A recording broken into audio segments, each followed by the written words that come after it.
Man, this series was just made for you. Hello guys, welcome back to Grav's Gaffes, the series where we take a look at the worst and most embarrassing plays throughout the weekend. I know it's super surprising, the Boston Red Sox are a part of things in their crazy series versus the Toronto Blue Jays and a bunch of other amazing, embarrassing moments. Honestly, this week might be the most gaffiest week we've seen in the MLB so far this year, so let's get into things. Make sure you watch till the end for the worst MLB moments, and of course, hit that subscribe button to the Sportsnet YouTube channel for the best sports coverage around. And without further ado, let's get into this week's gaffes. I'm looking at you. So as advertised, let's start off with the Boston Red Sox versus Toronto Blue Jays series, which just gave us so much content to look forward to. It was already 6-0, top of the third with 2 outs, and then Tapia just decided to be a legend. Raimel Tapia up for the 3rd time. Sends a drive to deep center, but where is it? It's way over the head of Duran, who never saw it. He never saw it. Tapia around third, heading home. And inside the park, grand slam for Raimel Tapia. Now, I don't know how Raimel Tapia did this. I don't know how he was able to influence the entire bit of center field, but I don't put anything past him at this point. I mean, seriously, I don't know what is going on with Fenway Park, but something is up with the lighting, and these outfielders are just getting the absolute worst of it all. But the fact that it's always this amazing, this embarrassing, and this funny, the ball is always somehow 20 feet behind him. How does this happen at MLB Park, let alone Fenway? Now, my conspiracy about something being up with the Fenway's lights continues to be proven. It was a 15-3 Toronto lead. And I guess Boston was feeling how none of this meant anything, and this next play exemplified that perfectly. That's who he is. Chapman pops one up right out in front of the plate. And it drops!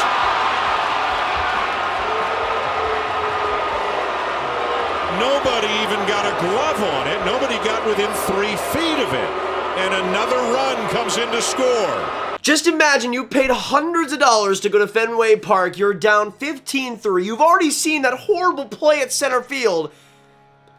And then you get to witness that. Definitely got your money's worth. I mean, there are so very few comedy shows that could even get close to this type of level. But the fact that it had to happen to the Red Sox, it's just amazing at this point. Oh, but don't you worry, in the exact same series, Toronto versus Boston, we got some more tomfoolery with the Boston Red Sox. This play in the outfield just makes me cry. And a ground ball into left field, a base hit. Springer in to score. Vladdy coming in behind him. Cordero overruns the ball in left. Bichette comes around to third, and it's a 2-run single for Biggio to give the Blue Jays an early lead. And of course that play, it was a bases-loaded jam with 2 outs, and the fact that that is what happened as a result. I mean, seriously, it feels like the Boston Red Sox have put up together this marvelous plan. The GM has done everything possible to be the special spotlight in these Grav gaffes. There's no other way to explain things. How else could you explain it? I can't. And then the cherry on top, and don't worry, we have some more Boston Red Sox plays after this. There was 3 straight Grav gaffes in the top of the 5th. Back to back to back. And I kid you not, they are trying to be in this video. And a chopper to third, and the throw coming home hits Chapman in the back. Reaching for it, a ground ball to third, bobbled by Downs, and they don't get anybody. For Guerrero. And a little weakly hit ground ball towards the first baseman. They could only go to first, and Sawamura overran the bag, so everybody is safe again. I'm gonna be pulling my hair out, and I don't even like the Red Sox. I mean, I'm trying to come up with reasons, other reasons besides the fact that they want to be in these videos. There is no other way. There is no other way. And I gotta commend the Boston Red Sox. Every single week they top themselves without fail. I want to know how they do it. I mean, I'm already pretty bad at baseball, but if I could find a way to be as bad defensively as the Boston Red Sox, you can turn my horrible batting into some of the worst fielding you've ever seen. And to be honest, I don't think anybody wants to see somebody as bad as that, because that's just too dangerous for baseball. But now let's go on to one last Grav gaff for the Boston Red Sox, and we've taken a long road to get up to this point. It was in the next series versus the Guardians, and you know what? It's just too good to pass up. I know it's another Red Sox moment, but just watch. I will say that. Bounced it on the right side. Cordero tries to go back to first, throws it away. Franmil scores. Ball goes into the dugout. Jones will go to second. Miller goes to third. That's what we're talking about. And it's 1-0 Cleveland. Runners were on the corners. There was 0 outs and a little dribbler right to first base. And of course, it has to be in Fenway Park, played like that. It makes my Grav gaff heart just tear up. It's beautiful. But you know what? Let's actually give some credit where it is due, because Fenway Park was not done producing Grav gas. This time, though, the Green Monster actually gave the Red Sox a better play for them, but not so great for the Guardians. 3-2. Fly ball down the left field line, headed toward the wall. Kwan will watch it off the green. Rev Snyder hard. It gets by the left fielder. Here he comes. He's in to score. And the Red Sox are back in front 2-1. You just gotta feel for Steven Kwan here. I mean, it's one heck of an introduction for him. You don't usually as a left fielder have to face up against the biggest wall humanity has ever created to try and get a ball, and it's obvious that he was not able to make it work. Rolling right past him, and pretty bad time to do it. So finally, it has been so long since we have a Grav gaff that does not involve the Boston Red Sox. But let's go on to another team that loves to gaff it up in the Philadelphia Phillies. And this next one is one of my favorites. It was just a beautiful sequence that gave the Braves 3 runs. Broken bat. Johan Camargo fields and fires. Throw it away! 2 runs will score. Harris is on his way to second. There'll be no throw. Atlanta gets a huge break. The Phillies defense throws it away, and the Braves get 2 gift-wrapped runs. Just got to figure it out. That one gets away from Real Muto. Here comes Arcia to score standing up. It's 3-0.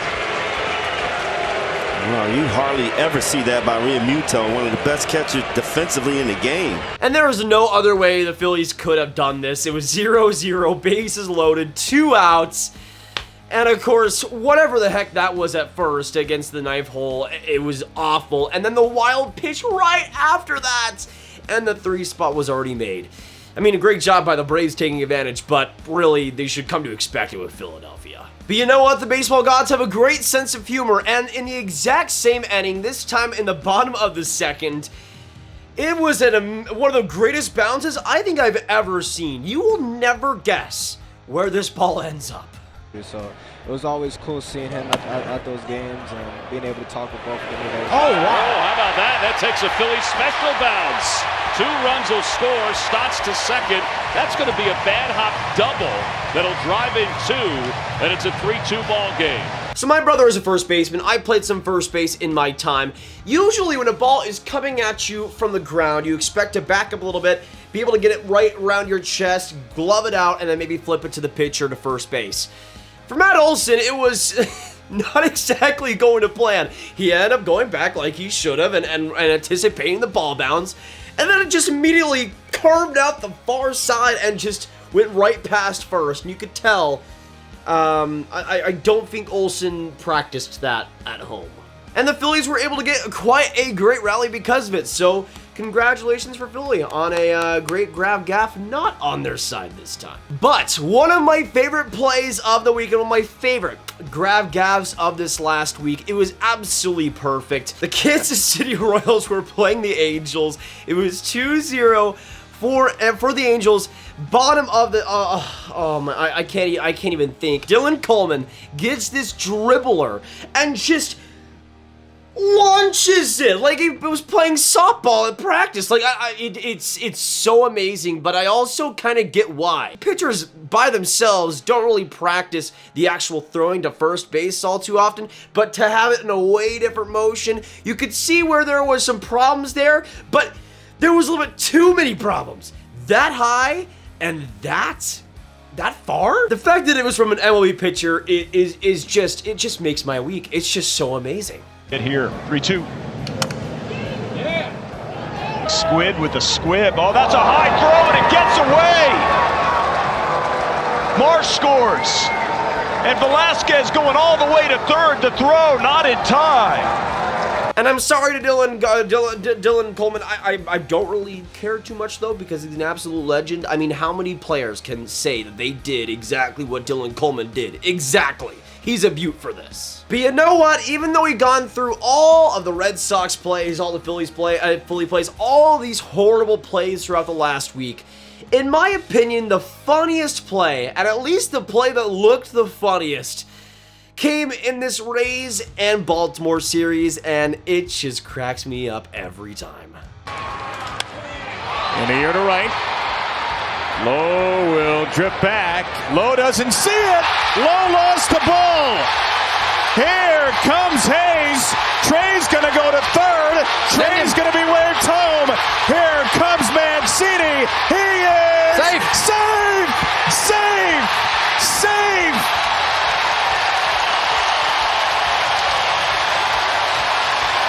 A fairy tale has come to life.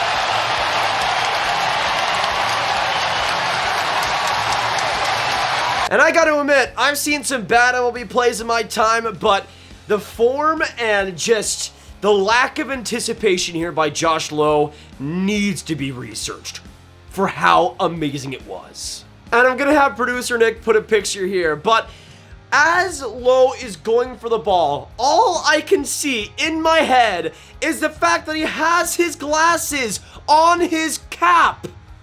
The glasses that he's supposed to use to see the ball going up in the air were on his cap, not being worn, and instead he looks like the biggest clown to the circus, and I would have it no other way. The fact that his glasses were the thing getting hit as well by the baseball that he completely missed on is just the icing on the cake. One of my favorite plays of this last week.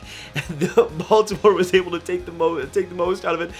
But I gotta say, great job, man. I can't believe the irony and just everything about it is just so amazing. And you know what? Josh Lowe is your Grav champion of this week, giving us just really what we deserve, and maybe the goofiest moment, maybe even in the entire MLB season. It's just so perfect. But that'll be it for today, guys. Thank you so much for tuning in. If you did enjoy, hit that like button, hit that subscribe button, hit that notification bell. Comment down below what did you guys think of this week's Grav Gaffes. What were your favorite, worst moments throughout the week? And let us know your thoughts. Of course, share this video with all the baseball fans you guys know online, and I will see you in the next video. Goodbye.